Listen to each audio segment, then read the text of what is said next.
Ian from SS8000 Cars, and we are on a journey around the country lanes in the G-Wagon, the G63. So as I probably pointed out before, 577 brake horsepower and 627 pounds-foot of torque.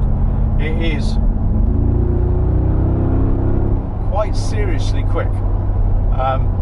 It is the sort of car that I think, on balance, after a week's driving, I get the most fun out of listening to the engine and the side pipes, because we have two side pipes either side of the car underneath the side steps, and it makes a fantastic noise.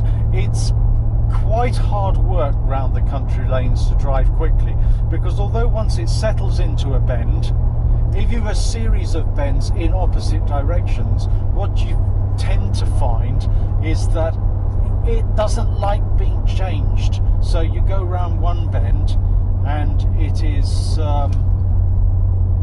when you come round the next bend, it gets unsettled when you change direction quickly. But other than that, it's very accomplished. On fairly smooth roads, it gives a good ride.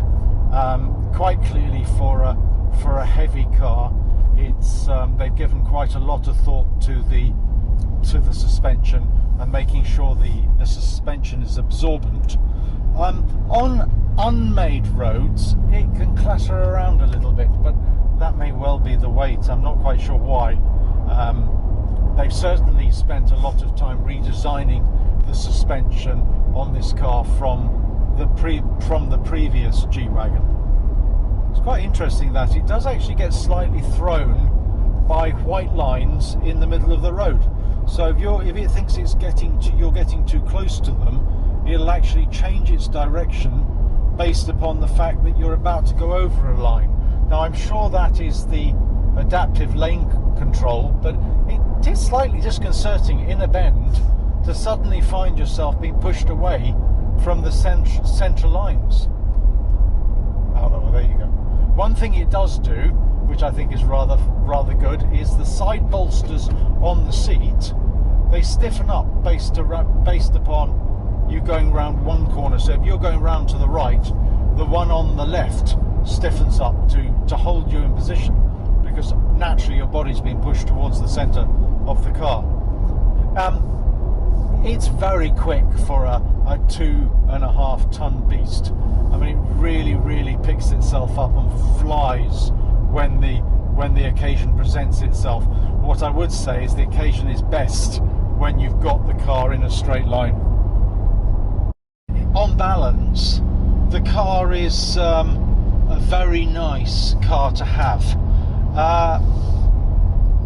I'm maybe slightly biased, but I do significantly prefer my Panamera for everyday use, because the Panamera is just the better car. It holds a whoops. See, again, it's identifying the middle white line there, and it's pushing me away from the middle white line. I mean, that is, in my opinion, positively dangerous, especially when you're going round a corner. So on balance, I much prefer the Panamera to drive. It's a much nicer car to drive. But as a sense of occasion, this car has the Panamera licked.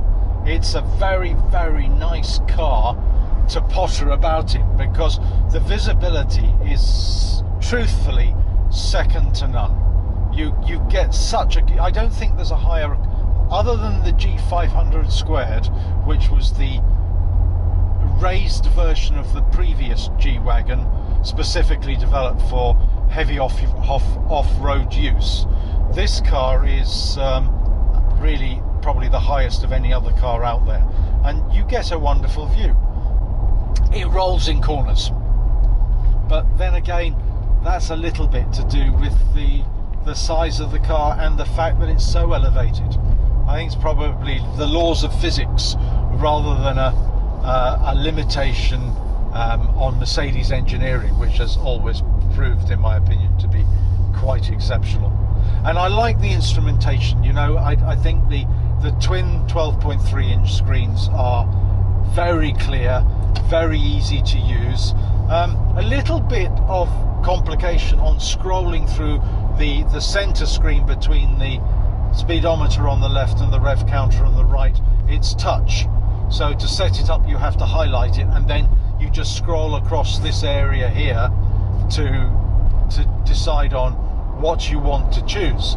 But other than that, it's a nice environment. And the thing about the G-Wagon is it's so well made. Everything is so solid, from the doors that thud to the general fixture and fittings. They're just completely solid, and it's a nice car. You could see this car lasting for years and years and years, and it would be in the same condition as when you bought it, as long as you take care of it, which is really all you can ask of a car. I think although there's lots of power, above 80 you start to get a bit of wind noise, so I think that might limit how fast you travel if you're traveling quite a long way. I think if you're traveling hundreds of miles, it would probably get wearing after a while, whereas if you're traveling 20 miles, then clearly you can put up with it. And there's probably, again, absolutely no way around that, because the car it's a block of flats, really. It's higher than anything else, and it's got a blunt shape at the front, which is having to move the air out the way. Makes a lovely noise. I mean, I love the noise. It's sensational. And of course you hear it that much more prominently because the side pipes are really not that far out away from where your door is. It has modern conveniences like double glazing you'd expect, which is quite nice, and it makes it sort of quietish when you're passing motorway traffic. Quite like that. Obviously the air conditioning and all your general comfort amenities are here, and the car is pretty well spec'd for the £143,000 list price. I think one of these probably would be about 160 spec'd up, which is quite a lot, but you are getting quite a lot of car for the money. Again, one of the limitations might well be the fact that there's not a hell of a lot of room in the rear, leg room this is, for rear passengers. But the nice thing is we took 5 of us into the country 2 or 3 days ago, and there's plenty of width in this car, so 5 people across the back seat was very comfortable. I mean, it's one of those cars that I've wanted to try for years, because people have said that the new G-Wagon really was quite a tour de force, and I thought, well, it can't be really, can it? Because it's got the aerodynamics of, as I said, of a block of flats, and it's so high off the ground you're going to get lots and lots of noise when you're driving. But they've managed to manage it, and I'd say it's eminently usable. For me, it's the sort of car I'd have if I was wanting to have a 6th car, say, and the 6th car was going to be taken out occasionally, probably not used every day, but when you take this car out, it always brings a smile to your face. And I think that's probably a good point to leave it. I thoroughly enjoyed the week with it, lots of smiles, and I'm hoping that I'll get a few more. So it's Ian from SS8000 Cars signing off. Thanks for watching, guys. Please subscribe.